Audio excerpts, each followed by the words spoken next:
Heto ang mga maiinit na balita na dapat niyong tutukan mula sa FM Radio at PRTV Newsroom. Ito ang FM Radio Newsbreak.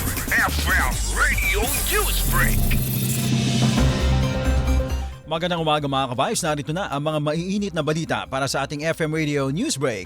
Nilinaw ng Department of Education ang planong paglipat sa trimester school calendar simula school year 2026-2027. Nalayong gawing mas tuloy-tuloy ang pag-aaral at mabawasan ng mga abala sa klase. Ginawa ang paglilinaw matapos ang kritisismo mula naman sa ilang education groups. Ayon naman sa DepEd, dumaan ng pulisiya sa malawakang konsultasyon sa mga guro, magulang, mag-aaral at iba pang sektor. Binanggit din na umaabot daw sa 53 araw na pasok ang nawawala dahil sa masamang panahon at iba pang gawain batay naman sa nakaraang school year. Bahagi rin ito ng mga mas malawak na reforma sa edukasyon, kabilang na ang pagpapatayo ng mga silid-aralan at pagpapalakas ng mga programa.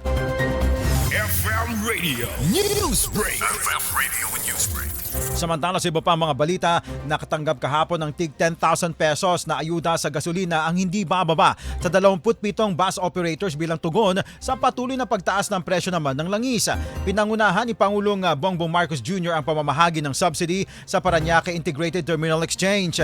Ayon naman sa Department of Transportation, umabot na sa 2.5 billion pesos ang inilaan na fuel subsidy para sa mga pampublikong sasakyan na inaasahang makikinabang ang mahigit 245,000 operators at drivers ng higit 1.18 milyong PUV sa buong bansa. Samantala, nagkaloob din ang Department of Social Welfare and Development ng tig 5,000 pesos sa piling transport workers sa Metro Manila sa ilalim naman ng Assistance to Individuals in Crisis Situations Program.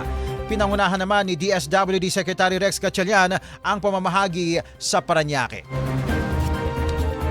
FM Radio Newsbreak. FM Radio Newsbreak. At sa ating panghuling balita, plano ng Department of Budget and Management na gamitin ang tinatayang 20 billion pesos mula sa Malampaya Gas Project upang pondohan ang maramihan at bultuhang pagbili ng langis bilang tugon sa epekto naman ng krisis sa Middle East. Ayon naman kay Acting Budget Secretary Rolando Toledo, may kabuuang 210 billion pesos ng nakalaan mula sa pondo ng pamahalaan at posibleng umabot sa 230 billion pesos kapag isinama ang Malampaya Fund. Nakikipag-ugnayan na rin ang DBM sa Department of Energy para sa implementasyon ng plano. Samantala, patuloy na nag-aambag sa kita ng bansa ang Malampaya Project na umaabot sa mahigit $13.9 billion ayon naman sa Prime Energy. FM Radio Newsbreak. FM Radio Newsbreak. At yan mga ka-Vibes, ang buong kalipunan ng ating pagbabalita para sa ating FM Radio Newsbreak. Ako po si Cherubim Ganaden. Magandang umaga.